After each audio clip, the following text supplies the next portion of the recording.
पंचमी व्रत कथा। परिचय। भाद्रपद मास की शुक्ल पंचमी को आर्षि पंचमी व्रत कहा जाता है। यह व्रत मुख्यतः महिलाएं करती हैं। इसका महत्व पाप निवारण और जीवन में शुद्धि प्राप्त करने हेतु माना गया है। शास्त्रों में कहा गया है कि यदि स्त्री मासिक धर्म के समय भूलवश अज्ञानतावश कोई अशुद्ध कार्य कर बैठती है, तो पंचमी व्रत करने से उन पापों का नाश होता है और मोक्ष की प्राप्ति होती है।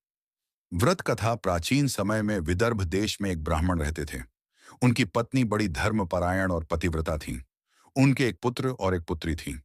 पुत्र का विवाह कर दिया गया और पुत्री भी युवावस्था में पहुंची।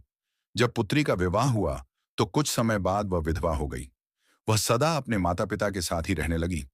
एक दिन उसकी माता ने देखा कि पुत्री की देह पर कई चकत्ते निकल आए हैं। शरीर पर फोड़े फूंसी हो गए और वह अत्यधिक पीड़ा में रहने लगी। ब्राह्मण दंपत्ति बहुत चिंतित हुए और किसी ज्ञानी महर्षि से जाकर कारण पूछा। तब महर्षि ने ध्यान लगाकर कहा, यह कन्या अपने पूर्व जन्म में ब्राह्मण कुल में उत्पन्न हुई थी। वह स्त्री मासिक धर्म के दिनों में शुद्धाचार का पालन नहीं करती थी। अशुद्ध अवस्था में रसोई बनाना, घर का काम करना और देव पूजन करना, इन सब कारणों से इसे यह रोग मिला है। यह सुनकर ब्राह्मण और उसकी पत्नी दुखी हुए और प्रायश्चित का उपाय पूछा।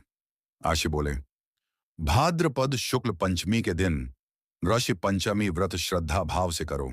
सप्तर्षियों का पूजन कर व्रत नियमों का पालन करो।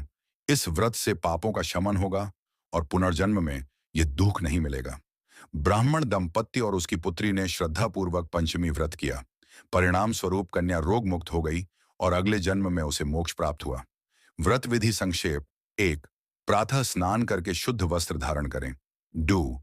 आचमन कर पंचगव्य दूध, दही, घी, गोबर, गौमूत्र से शुद्धि करें। 3. सप्तर्षियों कश्यप, अत्रि, भारद्वाज, विश्वामित्र, गौतम, जमदग्नि, वशिष्ठ का पूजन करें। 4. फल, फूल, दीप, धूप, अक्षत, जल अर्पित करें। 5. कथा सुने और ब्राह्मण को भोजन कराएं। 6. व्रत का फल मोक्ष और समस्त पापों से मुक्ति माना गया है।